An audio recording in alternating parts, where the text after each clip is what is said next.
ఆంధ్ర తెలంగాణలో తక్కువ ఫీజులతో high quality results ఇస్తున్న ఏకైక సంస్థ తిరుమల్ ఐఏఎస్ ఇన్స్టిట్యూట్. ఎస్ఎల్బీసీ టన్నెల్లో చిక్కుకున్న వారిని బయటకు తీసే సహాయక చర్యలైతే కొనసాగుతున్నాయి. ప్రస్తుతం రెస్క్యూ చివరి దశకు చేరుకుంది. నేడు రెస్క్యూ పనులను తెలంగాణ సీఎం రేవంత్ రెడ్డి పరిశీలించనున్నారు. ఆదివారం సాయంత్రం 5 గంటలకు ఎస్ఎల్బీసీ ప్రాజెక్టు ఉన్న నాగర్ కర్నూలు జిల్లా దోమలపెంటకు చేరుకుని పరిస్థితిని సమీక్షించనున్నారు. వనపర్తి బహిరంగ సభ తర్వాత హెలికాప్టర్లో నేరుగా ఆయన దోమలపెంటకు వెళ్లనున్నారు. అనంతరం అక్కడి నుంచి రోడ్డు మార్గంలో ఎస్ఎల్బీసీ టన్నెల్కు చేరుకోనున్నారు.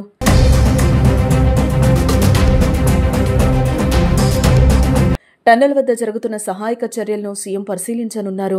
అనంతరం రెస్క్యూ ఆపరేషన్పై అధికారులతో సమీక్ష నిర్వహించనున్నారు. సీఎం పర్యటన నేపథ్యంలో హైదరాబాద్ రేంజ్ ఐజీ సత్యనారాయణ నేతృత్వంలో టన్నెల్ వద్ద భద్రతా ఏర్పాట్లు చేశారు. ఇక టన్నెల్ ఘటనపై రాజకీయంగా కూడా దుమారం రేగుతోంది. టన్నెల్ ఆపరేషన్లో ప్రభుత్వం విఫలమైందని ప్రతిపక్షాలు దుమ్మెత్తిపోస్తున్నాయి. ఘటనా స్థలాన్ని కూడా బీఆర్ఎస్ బీజేపీ బృందాలు పరిశీలించాయి. సీఎం రేవంత్ రెడ్డి ఇప్పటి వరకు టన్నెల్కు రాకపోవడంపై విమర్శలు గుప్పించారు. ఈ నేపథ్యంలోనే సీఎం రేవంత్ రెడ్డి రావడం ఆసక్తిని రేపుతోంది.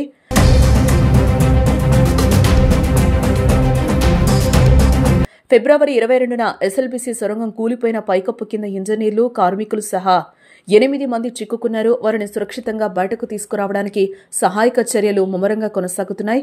ఆర్మీ, ఎన్డీఆర్ఎఫ్ లాంటి 18 సంస్థలు, 703 మంది సహాయక సిబ్బంది 3 షిఫ్ట్ల వారీగా సహాయక చర్యల్లో పాల్గొంటున్నారు. శనివారం రాత్రి శిథిలాల కింద వారు 4 ఉన్నట్లు సమాచారం. మరో 4 టన్నెల్ బోరింగ్ మెషిన్ కింద చిక్కుకున్నట్లు కనిపిస్తున్నారని మంత్రి జూపల్లి కృష్ణారావు అన్నారు.